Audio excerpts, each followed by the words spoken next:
Wow. Welcome, everyone, to episode 2 of this Fragile Fire. This is me, Anthony Cortez, your host and friend and journeyman throughout all this chaos. Today is 9/11. A day I think I was only about 2 years old when the towers were hit. And I didn't really remember anything, of course, because I was 2. But it was an awful day in this country's history. And I remember my dad telling me that everyone was so freaked out and scared, as they should be, in the world kind of changed forever that day. And we're still feeling the ripples from a terrible event like that. And he came and got me out of school. My mom came home from work. Everyone was wondering what the hell happened. But it took about a decade or 2 decades later to come to the conclusion and the realization that 9/11 was, unfortunately, an inside job. It was a event that the Bush administration used to get the public support for a war in the Middle East to gain oil and resources. Thankfully, this is common knowledge. People know that the government is not trustworthy, and people should do whatever they can to question everything that they hear of. And luckily, over time, people have questioned and dug, and they found, through various sources, the oddities of 9/11. And I'm pretty sure most people are aware that 9/11 was an inside job. Or if not aware, then they suspect it, But the government used 9/11 as a way to get U.S. involvement in the Middle East, in forever sand wars, where thousands of Americans have paid the price for the greed of a privileged few. And now the Middle East is destabilized. Now we have problems there. Now we have problems here. And now everywhere you go is under constant surveillance due to the passing of the Patriot Act,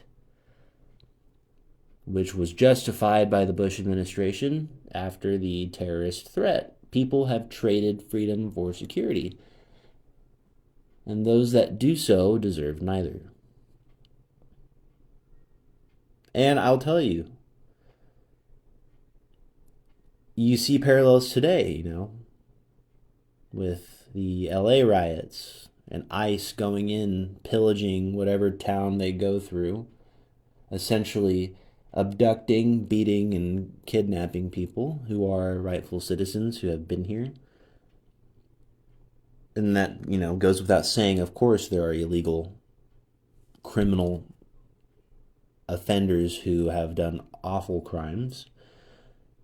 But America does more crime than any illegal immigrant, I'm pretty sure.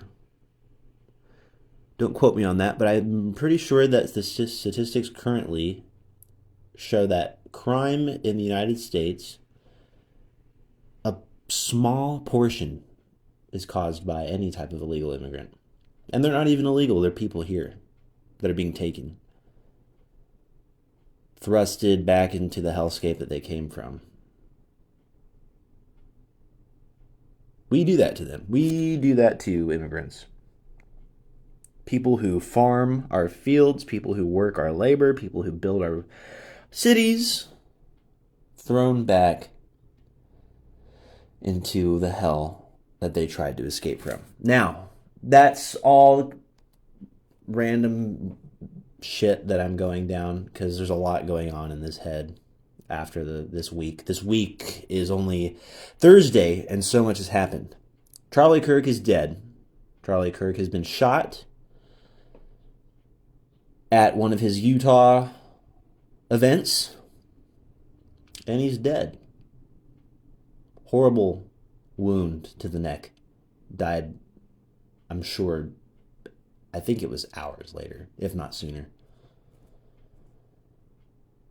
And now his wife is without a husband, and his kids will never see their father again.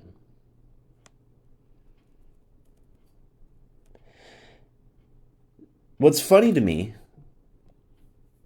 is how quick everyone in this country was to labeling that act, that horrible act, as a partisan, extreme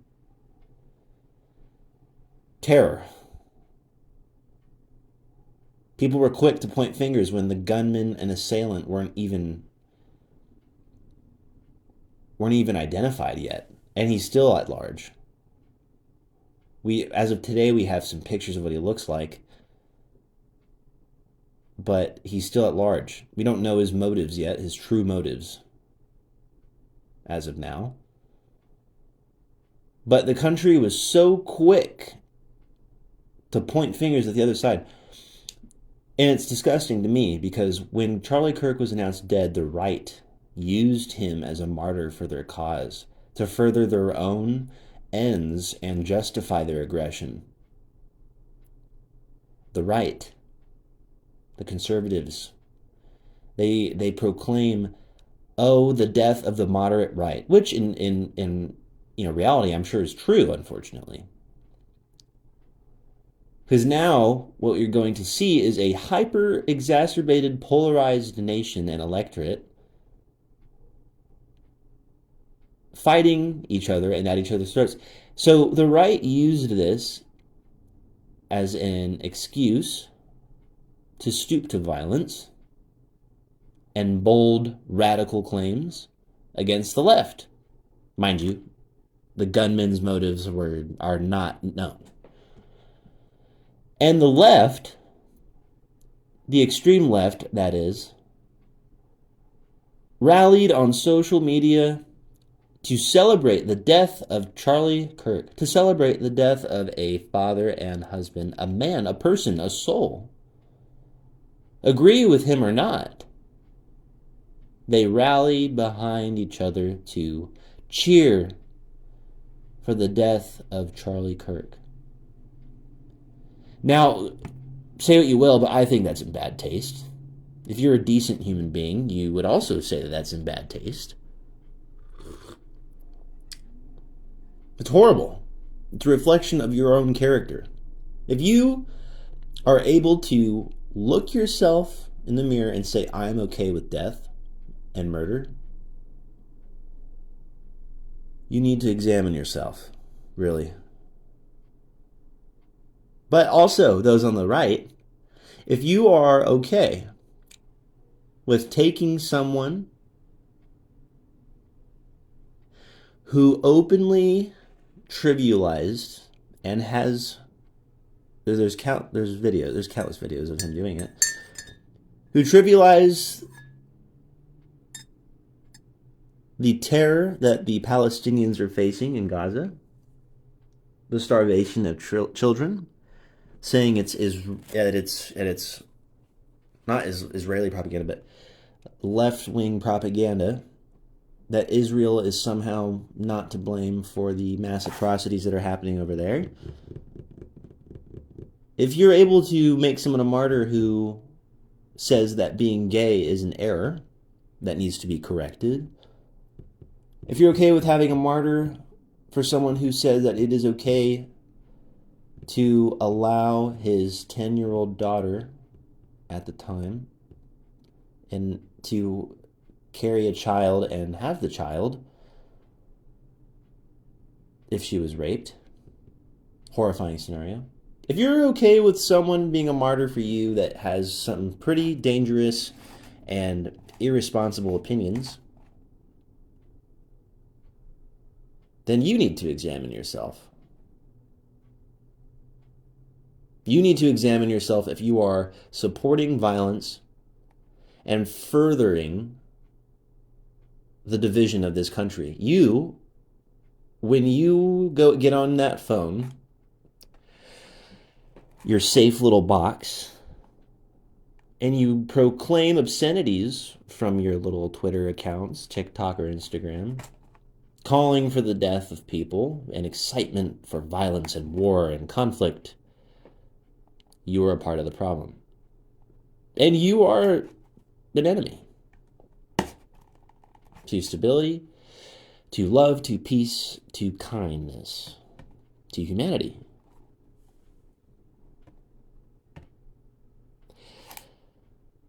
What happened to Charlie Kirk is disgusting. It really is. Nor am I excusing or supporting any of his language in the past, because I don't.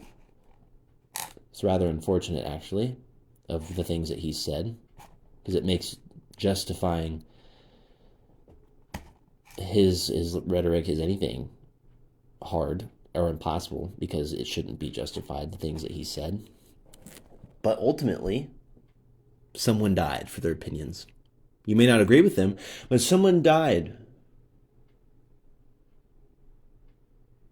for their opinions. If someone died for their opinions, if the gunman was politically motivated, because we still don't know. Again, see, we are all so conditioned to immediately assume that it was the left or right who is responsible for any given tragedy that happens in this country.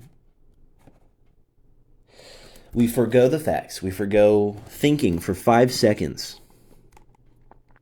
5 seconds is too long for us. We don't think for a second. We just do it immediately. Oh, it was left-wing extremism. The left did it.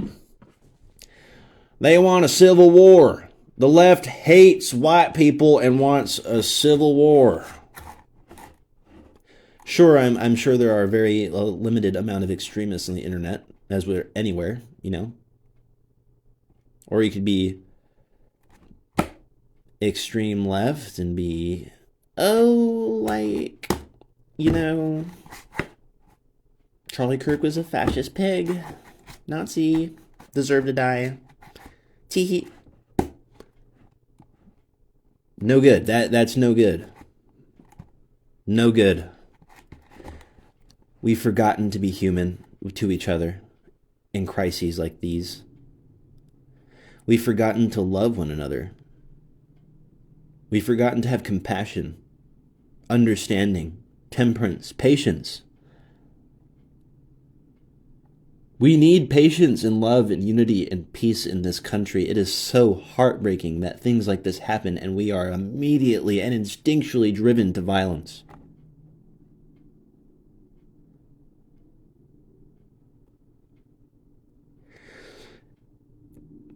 If you're a Christian, you should be chasing Christ in moments like these. Not some right-wing political party or movement. Not idolizing the voices of the internet. Not idolizing what some dumb fuck president of ours says. You should be choosing Christ. If you are not Christian, I pray that the Lord softens your heart. If it's already softened, I pray that you continue to be a kind soul, that you continue to stand up for truth and what is objectively right. And you know what's right based on your gut. We all have that blessing.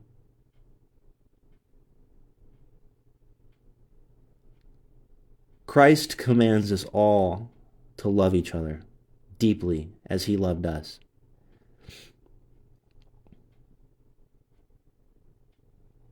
The Pharisees crucified a perfect man for his perfect nature, for his rejection of killing, of murdering, for his rejection of lying and terror. Even amidst all of that, he forgave those who participated in it. We should be like that. Forgiveness is not weakness. You heard that right. It is not weakness. Forgiveness is not weakness. It is actually, I think, one of the most strong qualities all humans have or are capable of having. Because when you give in to the animal within and you succumb to your anger, you violate your peace, you break stability, you acquiesce to the animal nature and sin nature in all of us. You give a platform to the hatred that we all feel when we're angry. But to forgive, when we are deeply hurt, traumatized, affected by the world around us, and you forgive, that is the strongest thing anyone could do. Because you are tearing a part of yourself off willingly that wants to fight, to hate, to kill, to avenge. But forgiveness, you throw that all off and you say, Lord, I will forgive them as you have forgiven me. I will forget because you have forgotten my sin. That is strength. If that's not some superpower, I don't know what the fuck is. If you were able to forgive people, I forgive the things that Charlie Kirk has said in the past, as awful as they are. I forgive him for him saying being gay is an error. I forgive him for saying that Martin Luther King was an evil man. All of these, I forgive and forget because Christ forgave and forgot my sin. In heaven, the Lord will cast the final judgment. You are meant to love and be there for one another, not play God, not decide who gets to die, not decide who gets to be happy, who gets to suffer. God decides that. And if you're not a Christian, even in the cosmic sense of the universe, what authority or right do you have to determine someone else's status or meaning in life? Like I said in my first episode, everyone's just trying to figure it the fuck out. Be the smile. Be the warmth. Be the peace. Make the difference in this world that is crumbling. Day by day. Just today, there is an Annapolis threat, likely a gun, at the U.S. Military Academy there. An insane streak of violence in this week alone.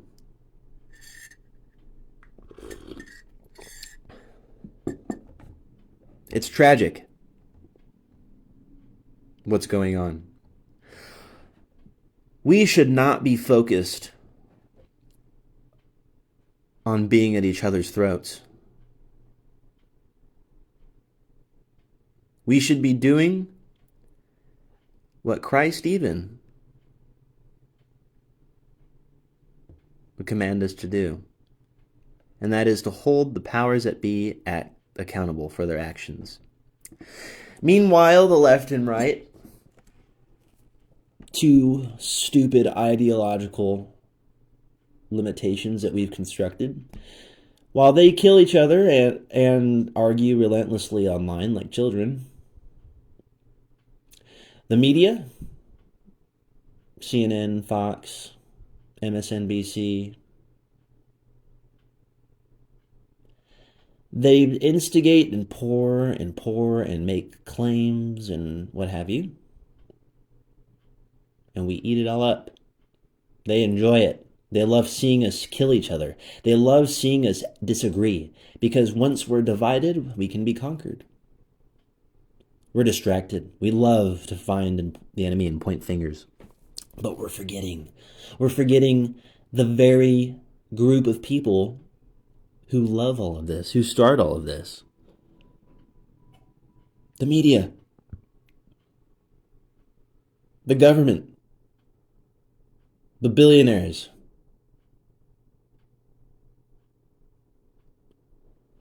They love tragedies like this because they make America weak. When the populace is fighting against one another, we are distracted and weak.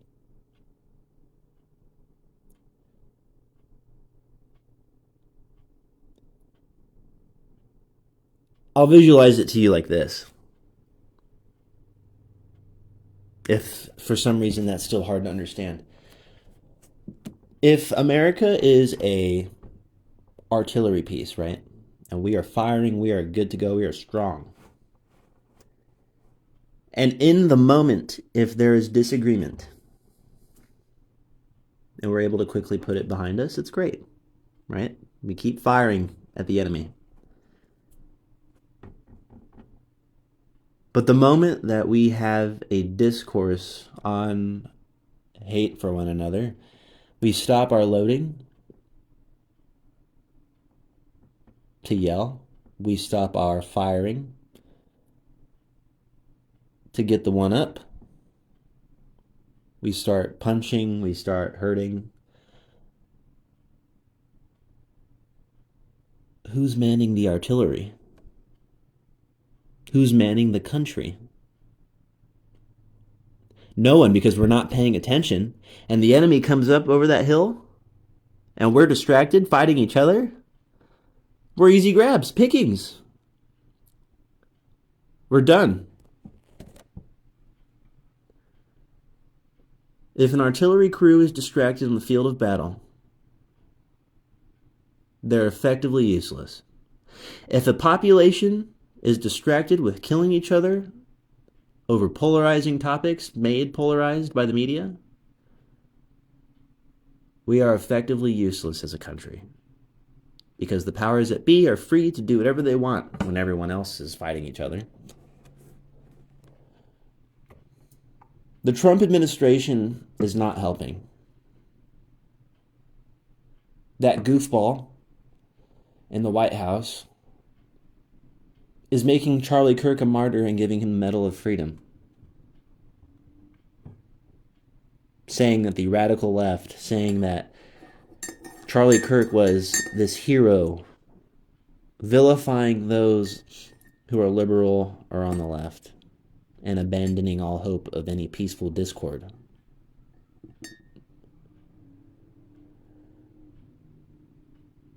The fucker asked all of us to lower the flag half-mast for Charlie Kirk's death, forgetting that there was a shooting in Colorado that same day, not even mentioning it once. But we'll lower a flag half-mast for Charlie Kirk. Interesting.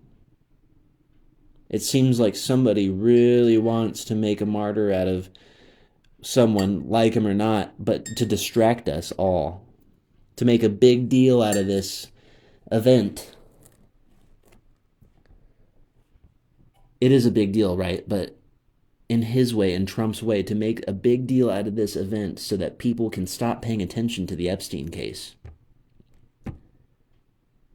He's trying really fucking hard to get people not paying attention to that list. You know why? Because he's on it. Trump is on the list. Why are you fighting so fucking hard to get this list buried if you're not on it?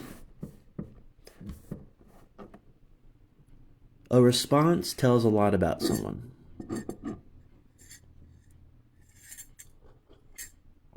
his dipshit cabinet is doing everything they can to help him cover up these files. Voting against the Republicans in Congress, voting against the release of the Epstein files. What? Are you kidding? If that doesn't make him complicit or involved, I don't know what does. Trump will stop at nothing to get people focused on something else. He said, I will release the Epstein files day one. It's almost a year, and he has yet to do so.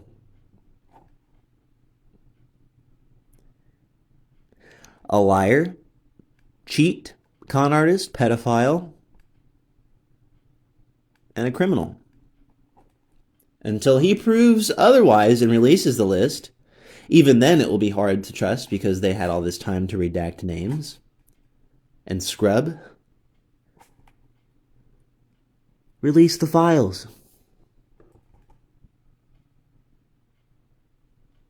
This Charlie Kirk assassination is definitely, in my opinion, a move to further divide this country so that some type of civil war inevitably will happen in the future. And then, due to the lack of safety from this civil war, organizations like Palantir, which is a data harvesting entity who stores all your personal information and is able to identify your behavioral patterns to determine what you'll do, what you'll think, will usurp the American safety net that we have guaranteed in our Constitution and spy and oppress all of us and use the Civil War as justification for its own existence. If that doesn't scare you, I don't know what the fuck doesn't. Or will. God. Wake up. It's not some partisan fucking scenario. It's them against us. The people of this country. It is not red versus blue. It is not brother against brother, neighbor versus neighbor. It is us, the people, against an oppressive government that wishes for nothing but for us to suffer, be locked up, chained away to our 9-to-5s, stupid and addicted to brain rot, and good servants and bootlickers. They want us to be enslaved.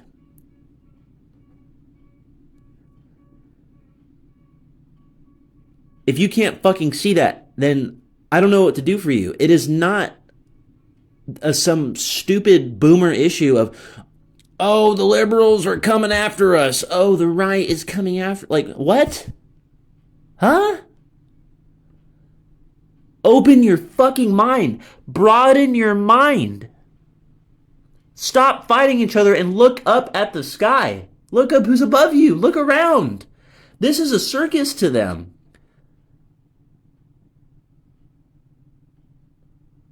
We would rather spend more time fighting each other than standing up for the rights prescribed to us in the Constitution.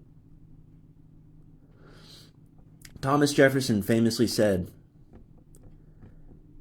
"The tree of liberty must be watered from time to time with the blood of tyrants and patriots." I believe that was in a letter to James Madison in 1788 or 7, one of those.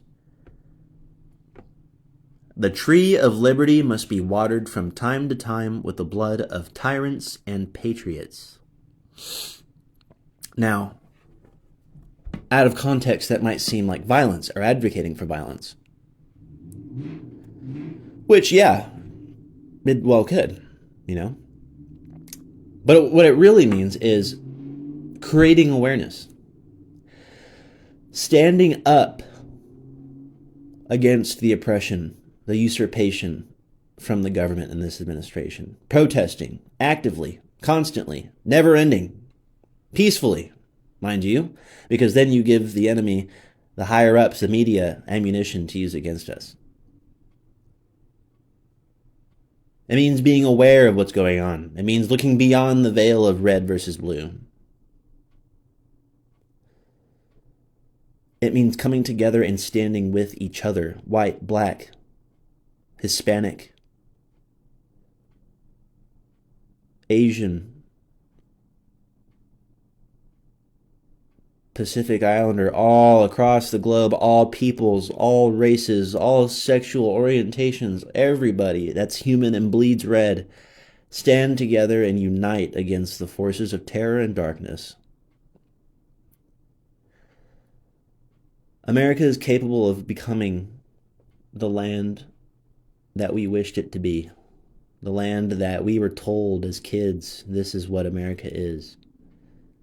What it is now is not good. Not good. Not good at all. Not great.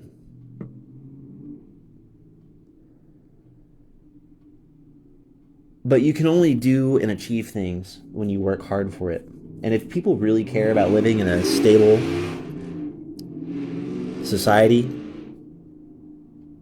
then you should rise up for it, stand up for it, work for it, fight for it, have the dialogue, have the conversation, understand that there are different opinions. Humans are all different. We all have our own lived experiences and our own lived realities. It's impossible for all of us to have the same hive mind. The government would like us to have that hive mind, so we're easier to control. But humans are different fundamentally. The ability to listen to one's own opinion in an echo chamber is not an ability, it's a weakness. Challenge yourself. Now, the ability to listen to other people's opinions, take a moment to actually listen. Not listen to respond, but listen to understand. Process it. Dwell on it. Don't be so quick to respond. Think about it. Use your brain. God gave you one. Don't make people question that, but use your brain. Have a discourse. Understand the world's larger than your worldview. The real actual world is bigger than you, and there are people in it who have different experiences than you. Don't belittle people. Don't trivialize people's struggles. Be kind. Don't make people feel small. Because every opinion is allowed to be had. You may not agree with all of them, and some of them might be dangerous. But in a free society, we have to guard that. We have to have the dialogue with people whose opinions may not be the most helpful. Hey, why do you believe in that? Hey, explain that. Expand on that. Instead of, whoa, dude, that's like not cool, man. That's like you're a Nazi or some shit, or a communist or something. Well, let's not jump that quickly to that conclusion. Let's ask. Let's talk. If you disagree, talk. People are so fucking keen on fighting, it's exhausting. Like, bro, chill out. Just be adults. Because once you start fighting again, you're distracted. You don't know who the real enemy is. The enemy is the diabolical cabal that's in the government. They hate you. They want you dead. They want you stuck in your job, working the same thing forever. They want you to be poor while they go and have like 60 yachts and live a carefree life while you struggle, kill each other, suffer. Your enemy is not the dude you're talking to across from you. The person you should be angry at is not the person that you're looking at we're talking to. It's the power structure that was built to belittle you, to demean you, to take away your rights, God-given.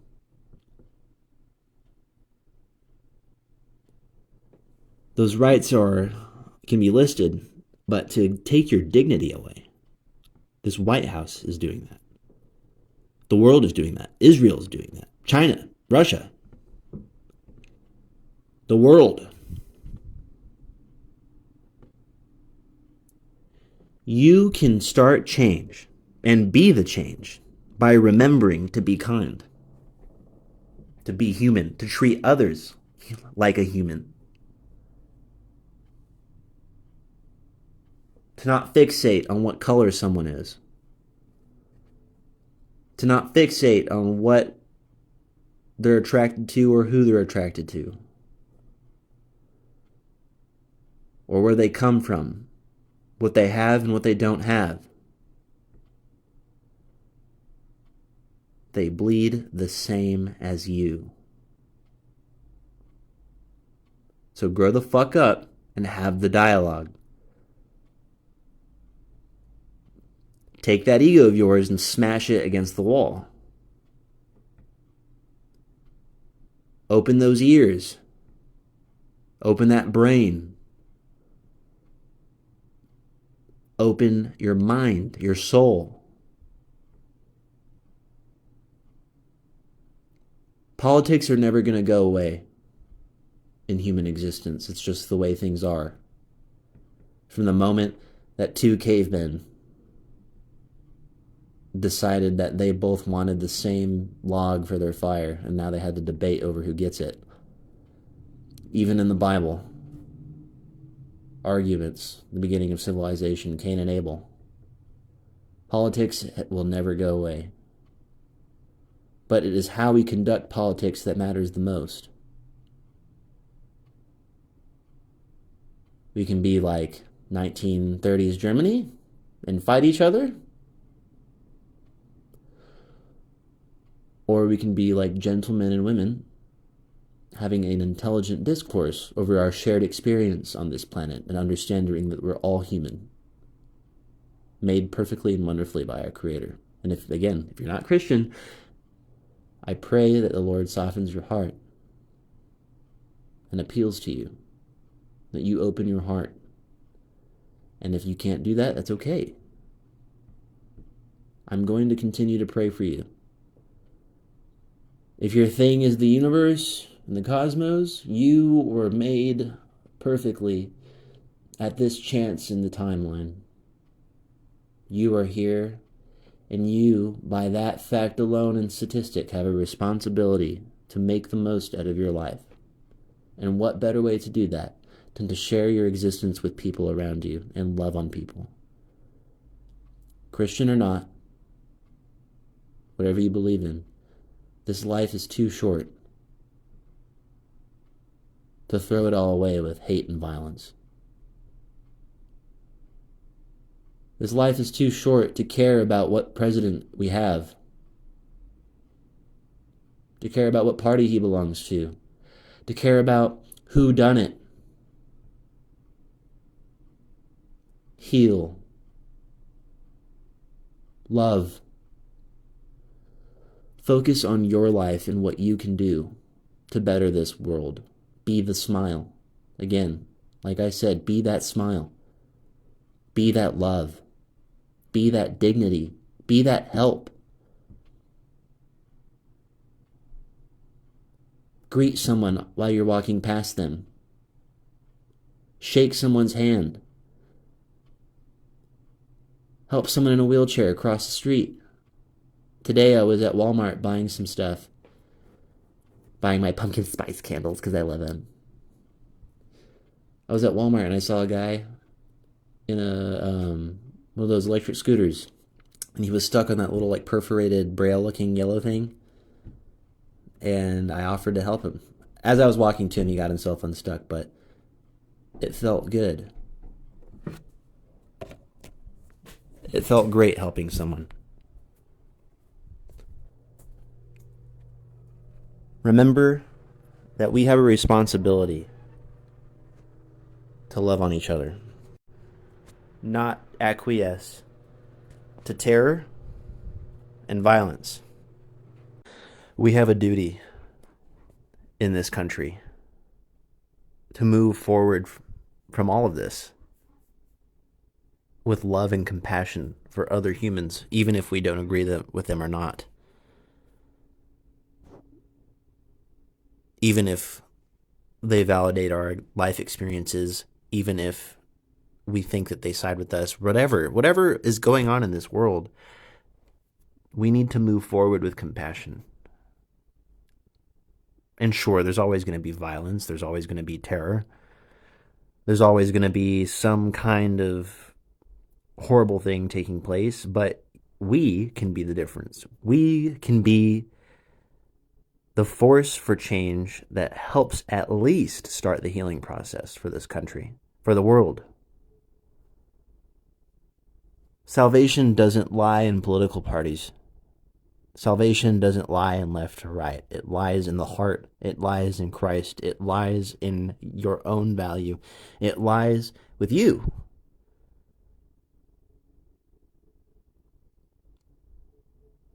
It lies with the Creator.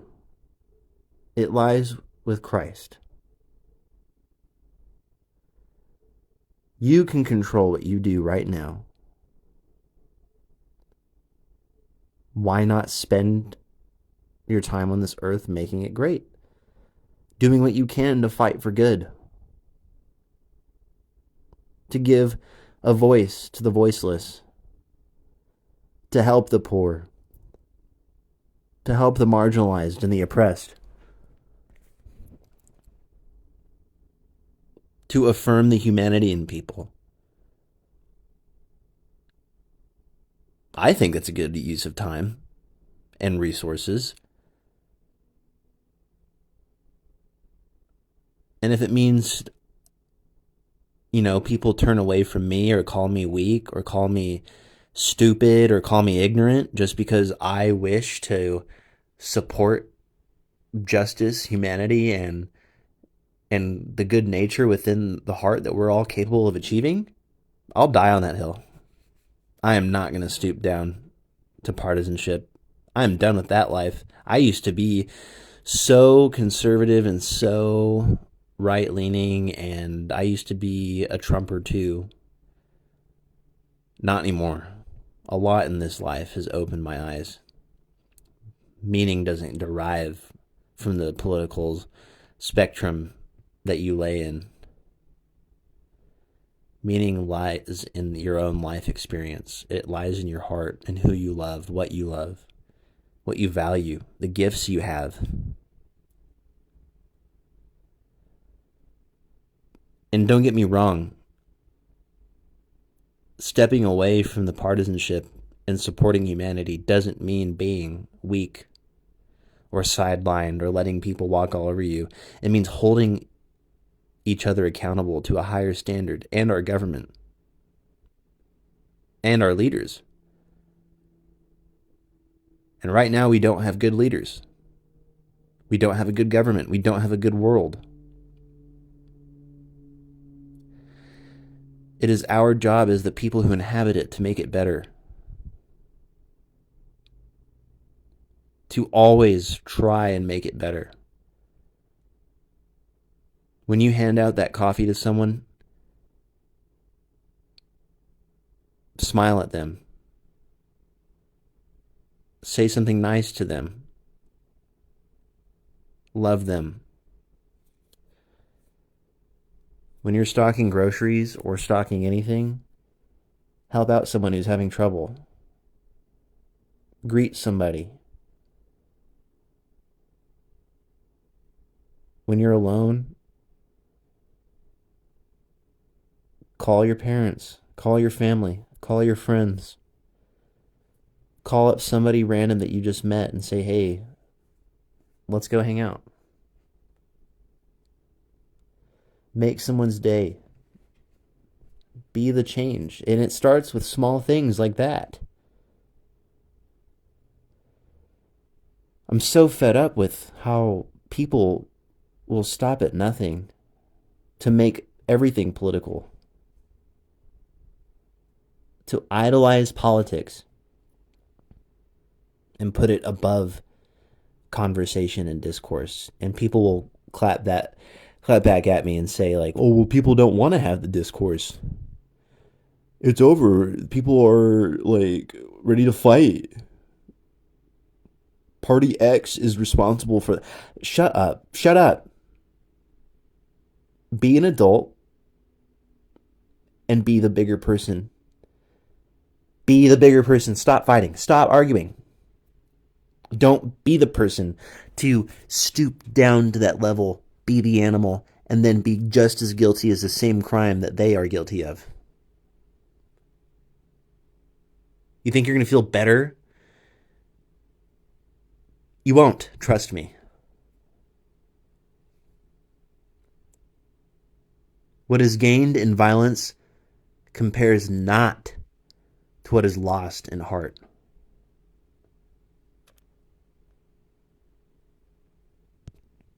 And remember, the things that you do, you will ultimately be held accountable for. By people, by your loved ones, and by God.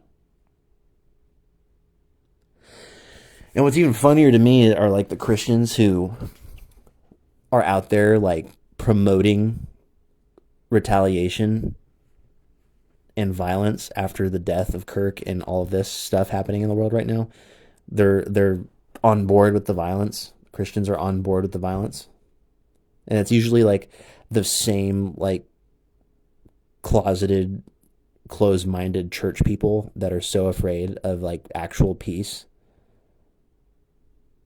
that they'll sit there brainwashed and support violence. I'm like, do you really not know who Jesus is? Jesus flipped some tables, but he didn't like support the incitement of civil war. He didn't support treating the Pharisees like they treated him. Like, what are you doing? Oh, Charlie Kirk's a martyr, man. Like, we need to act now. We need to retaliate. What? Stop. It's cringe, honestly. Christians who are taking up arms and saying that the time for civil war is now. They've killed the moderate right. This is the last straw. What? No, dummy. Go and forgive. Forgive this and forget. Move on. Be like Jesus commanded us to. Forgive and forget, because he forgave our sins and forgot them. Every day is a new day with him. Every day is the new day to get better. Why give in to the hate? Why stoop down? Because Satan's sitting there pulling you down. He gets little chunks out of you when you give in to hate and divisiveness and argument. He loves that. Oh, look at, they're weak. They're weak. Look at them fight. Just like how I wanted. Put down the metaphorical weapons. Talk. Use your mouth and brain. They're your greatest assets. Not only that, but so is your heart. We're humans, not animals. We are a type of animal, but we are set apart. Be the difference. Follow what Christ commanded. Don't give in to the violence and hatred. The devil gets a kick out of it, and he loves it, and God's going to hold you accountable for it if you don't change your damn course.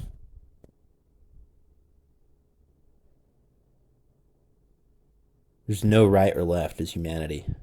And I'm not going to sit here and take that stupid argument where it's like, this is just the way things are. That's what every boomer says, too, about anything. Oh, the cost of living is high. That's just the way it is. Oh, you know, the revolution and civil strife. It's just how it is. No, I refuse to believe in that.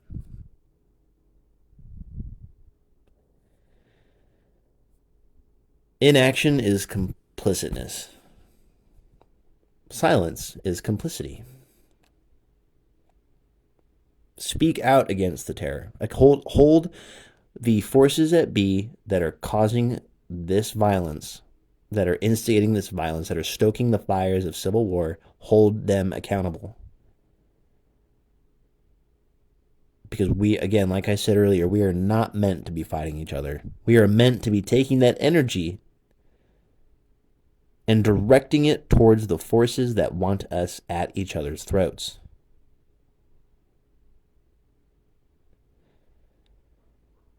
Do not stand for injustice. Do not stand for violence. Do not stand for terror, because you become the very thing that you are trying to kill.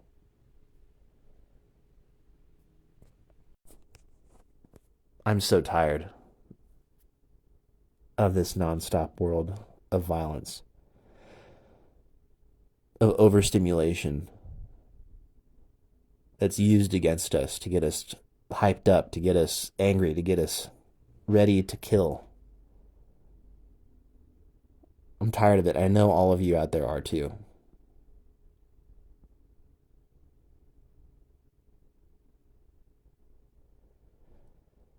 There's still time to change the trajectory of this nation. There's still time to make a difference. There's still time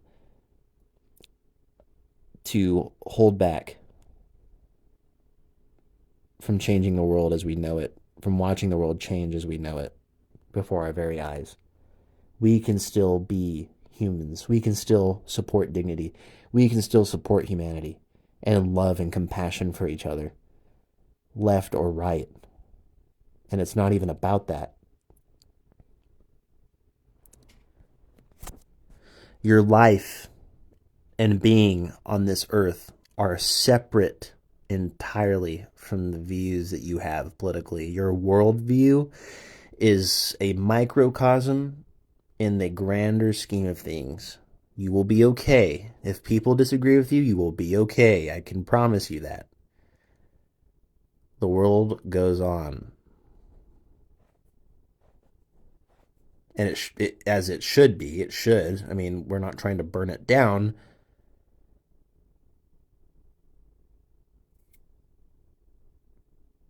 But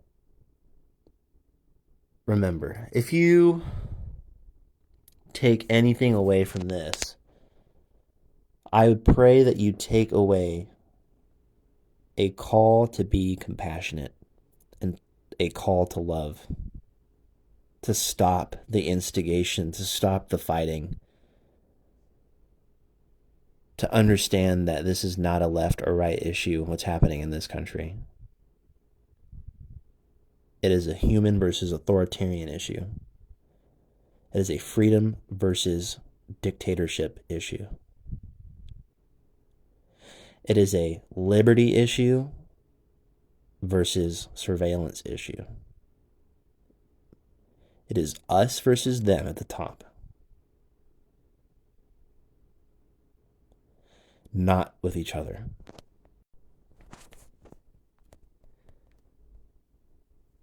Lives are too valuable for us to take our own, for brother against brother and sister against sister. That's not how it's supposed to be.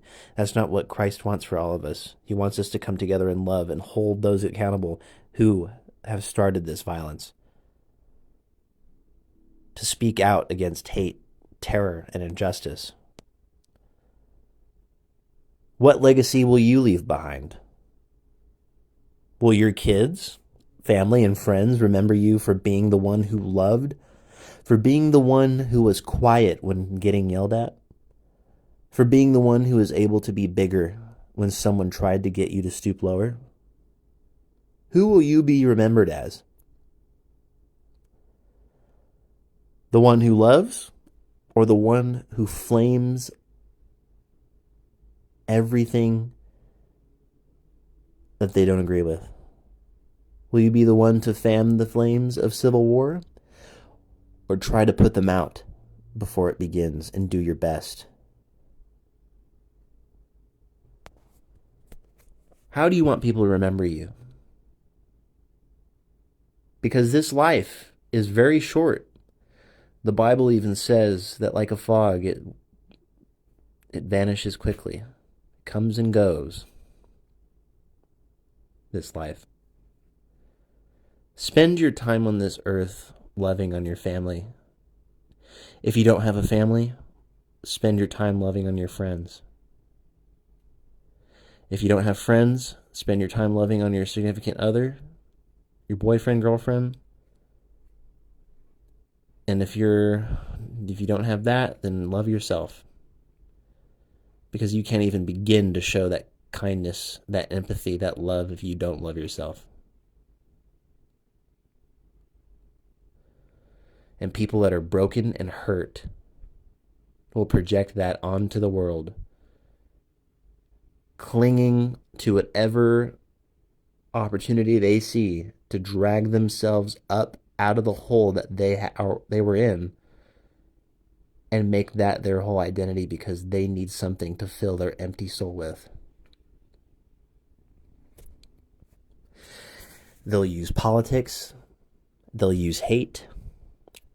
They'll use anything they can to fill that void. Help them fill that void with love and humanity instead.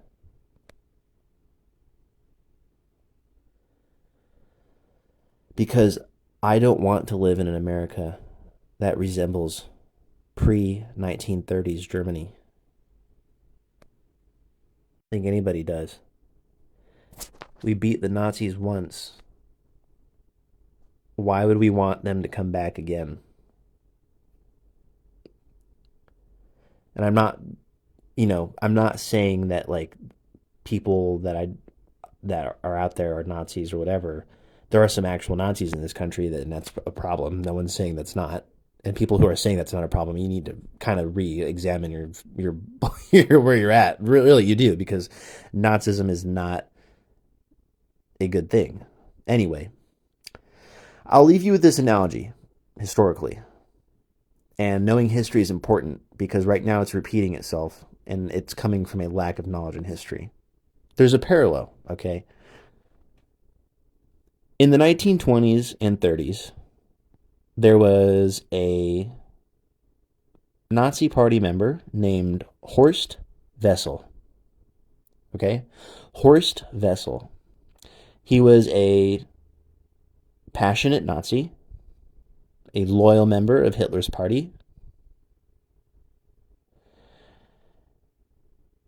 And there was, I can't remember the exact date, but there was a event that the Nazis, I think it was in Berlin, there was an event where a group of Nazis had come into contact with a group of Bolsheviks, the communists. And they were screaming at each other, ready to fight, ready to die.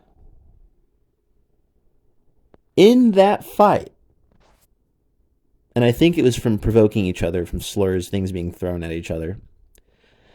In that fight and conflict, Horst Wessel was murdered, killed, done. I think he was shot, or I think he was either beaten or shot to death. And then after the violence cleared, people ran away. They cowered. They retreated. The Bolsheviks ran out. The Nazis ran out. But Horst Wessel was dead. And I think that same day or the next day, Joseph Goebbels, he was also a member, a growing, rising influence in the Nazi Party, used Horst Wessel's death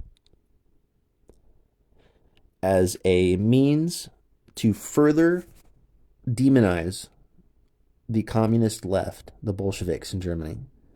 He used Horst Wessel as a martyr to rally the anger of Germany to rally the country against communism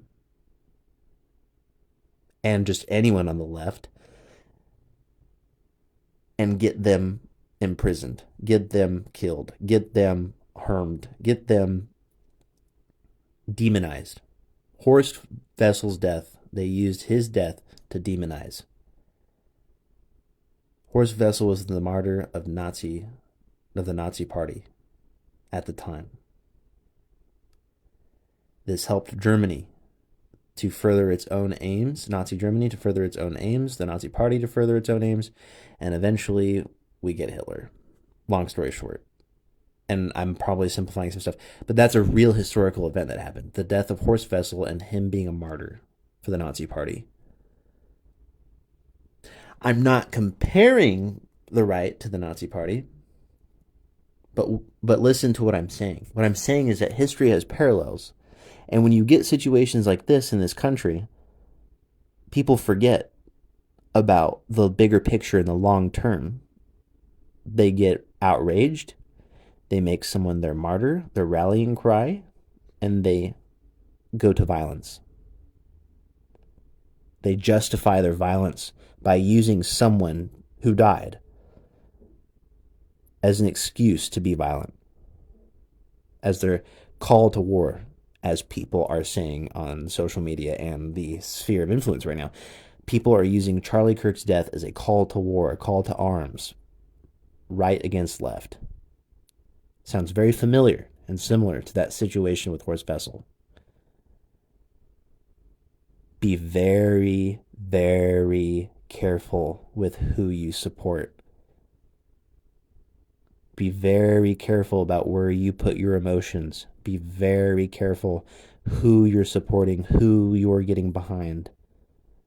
Because you might find that you yourself are getting taken advantage of. I would hate to be that person, seeing a dictator rise, knowing that I fell for the scam that saw him get there. And I'm happy and lucky and fortunate enough now that I am someone who saw the mirage, the scam of Donald Trump and the MAGA movement, and left it before things got progressively worse.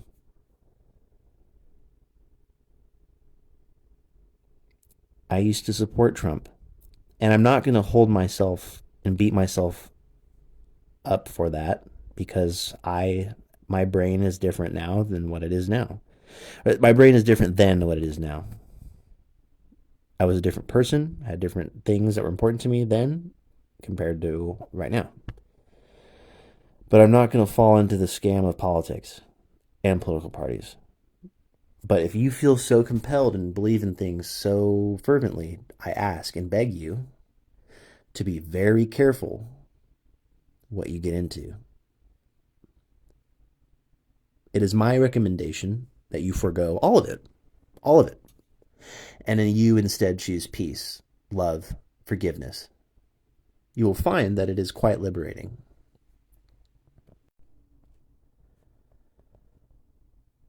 Well, that is time for me. I know that was a bit of a doozy, and I know that I probably said some things that maybe not all of you agree with, but that's okay. That's the importance of a discourse, a dialogue. You know, that is important in a free society. Being able to say what you think, have some responses, and have a discussion over it. That's a beautiful thing.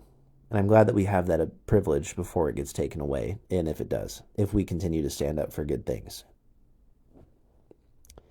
If you take anything from this episode, I pray that you take away the call, like I said earlier, to love, be a human, and have compassion for one another, and to forgive. Those are qualities of a leader, and those are qualities of a strong human. I pray that you heed that call. And I pray that you stand up for what is right and not give in to the violence and the propaganda. Life is too short to make your entire identity out of political parties or whatever. So that is episode 2 of This Fragile Fire. Thank you for listening, and thank you for being here. And I hope and pray that you have an enlightening and amazing day. Now, I charge you to go change the world, but little by little, day by day. And don't let anything steal your peace.